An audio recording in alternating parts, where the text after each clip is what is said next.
শিক্ষার্থীদের অভিযোগ, পরীক্ষা সংক্রান্ত সমস্যা সমাধানের কথা বলে একান্তে বাসায় ডাকতেন ঢাকা বিশ্ববিদ্যালয়ের রসায়ন বিভাগের অধ্যাপক ডক্টর এরশাদ হালিম। সেই সুযোগে তাদের অনৈতিক কাজে বাধ্য করতেন তিনি। তবে নারী নয়, লালসার শিকার ছেলে শিক্ষার্থীরা, এমন অভিযোগ তাদের।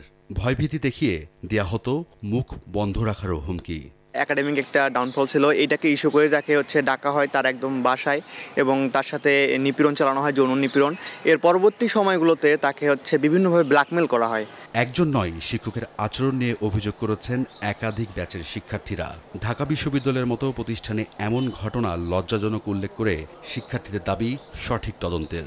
92, 93, 94, 95 প্রত্যেক ব্যাচে ওনার ভিকটিম আছে। উনি রাত 12টা 1টা এরকম ফোন দেয়, ফোন দিয়ে বলে তুমি কি করতেছো, খাইছো, কি দিয়ে খাইছো। তার ফাইন্যান্সিয়াল ক্রাইসিস চলতেছে বা সে কোনো একটা ইনকোর্স এক্সামে খারাপ করছে, এই উইক পয়েন্টগুলোকে তিনি মার্ক করতেন। এই শিক্ষকের সাথে যদি আমার সম্পর্ক ভালো থাকে তাও আমি তার বিরুদ্ধে স্টেটমেন্ট নিছি। সময় সংবাদের হাতে থাকা কয়েকটি স্ক্রিনশটে দেখা যায় বাসায় আসার জন্য ব্যক্তিগত বার্তা পাঠিয়েছেন ডক্টর এরশাদ। শিক্ষার্থীদের করা মামলায় রাজধানীর শেওড়াপাড়া এলাকা থেকে ডক্টর এরশাদকে আটক করে মিরপুর থানা পুলিশ। স্টুডেন্টের একটা মামলা করছে, ক্লাস থেকে ওরাকে করা হয়েছে, ইউনিভার্সিটি অথরিটি তাকে গ্রেপ্তার করা হয়েছে। অভিযোগের পর বিশ্ববিদ্যালয় প্রশাসন অভিযুক্ত শিক্ষককে সাময়িকভাবে একাডেমিক ও প্রশাসনিক দায়িত্ব থেকে অব্যাহতি দিয়েছে। রায়দুল ইসলাম শুভ, সময় সংবাদ, ঢাকা।